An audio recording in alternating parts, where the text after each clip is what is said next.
സൗരപര്യവേഷണ ദൌത്യമായ പ്രോബ-3യുടെ വിക്ഷേപണം മാറ്റിവെച്ചു. സാങ്കേതിക തകരാറിനെ തുടർന്നാണ് ഇന്ന് വൈകിട്ട് 4:08 ശ്രീഹരിക്കോട്ടയിൽ നടക്കേണ്ട വിക്ഷേപണം മാറ്റിയത്.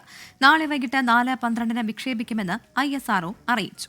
മുഹമ്മദ് റഹീസ് ശ്രീഹരിക്കോട്ടയിൽ നിന്ന് തയ്യാറാക്കിയ റിപ്പോർട്ടിലേക്ക്.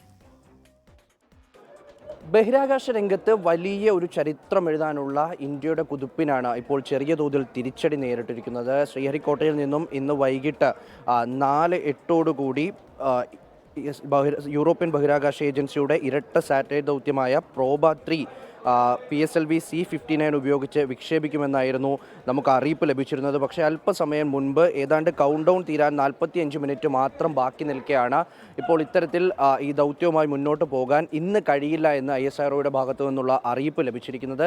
കാരണം ഈ പേടകങ്ങളിലുണ്ടായ സാങ്കേതിക പിഴവാണ് ഇന്ന് ലോഞ്ചിങ് നടക്കാതിരിക്കാനുള്ള കാരണം എന്നാണ് ISRO ഔദ്യോഗികമായി അറിയിച്ചിരിക്കുന്നത്. ഇതൊരു ചെറിയ സാങ്കേതിക പിഴവാണ്. ഇത് അല്പസമയത്തിനുള്ളിൽ പരിഹരിക്കാൻ കഴിയും. ശേഷം നാളെ വൈകിട്ട് 4:12 ഈ ലോഞ്ചിങ് നടക്കും എന്നുള്ളൊരു വിവരമാണ് ഇപ്പോൾ ലഭിച്ചുകൊണ്ടിരിക്കുന്നത്.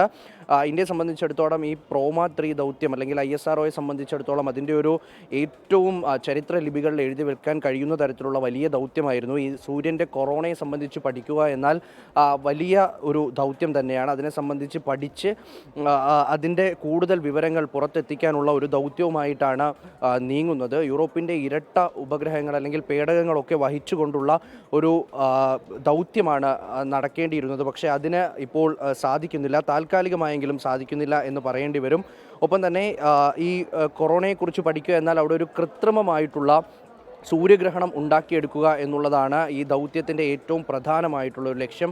ഈ ദൗത്യം ലക്ഷ്യമിടുന്നത് അത്തരത്തിലൊരു നീക്കമാണ്. ഒക്കുൽറ്റർ ഒപ്പം തന്നെ കൊറോണോഗ്രാഫ് എന്നീ ജോഡി പേടകങ്ങളെയാണ് ഈ PSLV C-59 വഹിച്ചു കൊണ്ടുപോകുന്നത്. അത് കൃത്രിമമായ സൂര്യഗ്രഹണം ഉണ്ടാക്കുകയും ഒപ്പം തന്നെ സൂര്യൻ്റെ കൊറോണയെ സംബന്ധിച്ച് പഠിക്കാനും കഴിയും എന്നാണ് ഈ ISRO നൽകുന്ന ഒരു അല്ലെങ്കിൽ ഈ ദൗത്യത്തിൻ്റെ ഒരു പ്രധാനപ്പെട്ട ഒരു നീക്കം അതുതന്നെയാണ്.